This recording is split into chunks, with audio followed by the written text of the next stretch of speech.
What if I told you that the next world war won't be fought with missiles or men, but with microchips? That right now, a digital iron curtain is descending across the globe, splitting it in two. On one side, the United States, desperate to hold on to its tech dominance. On the other, China, pouring billions into a relentless quest for digital self-reliance. This isn't just about who builds the faster phone or the better app. It's about economic survival, military supremacy, and who writes the rules of the future. Welcome to the tech war, and it's peaking right now. Just a few years ago, the headlines were filled with talk of tariffs on soybeans, steel, solar panels. That was phase one. But underneath that trade war, a deeper, more strategic struggle was already brewing. And now, it's boiling over. Today, the fight isn't about just products. It's about systems. The US no longer just wants to compete. It wants to choke off China's ability to innovate. So how exactly do you choke the world's second-largest economy? Meet the microchip, the most powerful weapon of this war. These tiny silicon slivers are in everything, from your phone to your fridge to the F-35 fighter jet. And here's the twist. While much of the chip manufacturing happens in Asia, the brains behind the process, the software, designs, and tools, are still dominated by the US and its allies. So in 2022, Washington pulled the trigger. It launched sweeping export controls, not just on AI chips, but on the software and machinery needed to make them. Think of it like cutting off the oxygen. And the target?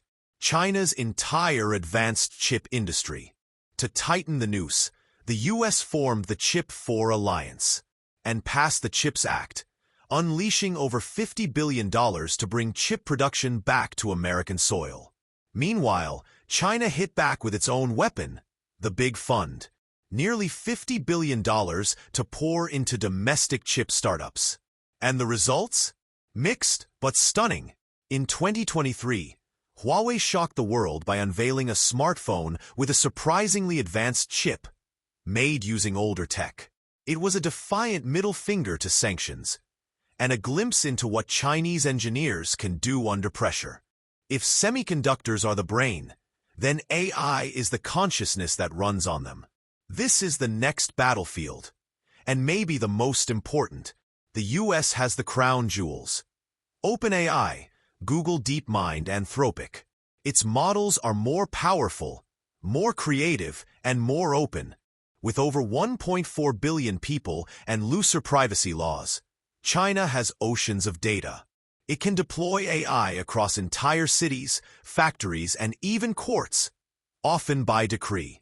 And while the US builds through competition, China builds through command. It's not just using AI for itself. It's exporting it through the digital Silk Road, AI surveillance in Africa, smart ports in Pakistan, facial recognition in Latin America. The stakes? A global AI split, one aligned with Western values, the other, not so much. But this war isn't just bilateral anymore. From Kenya to Kazakhstan, the world is being asked to pick a side. Team America, high standards, high prices, but alignment with the West. Team China, cheaper, faster, bundled tech, with a catch. Washington is leaning hard on its allies. Ban Chinese tech, block Chinese capital, blacklist their firms. China is doubling down too, embedding its systems into the digital DNA of the global South. This is the rise of two tech ecosystems. One runs on Google, the other on Baidu.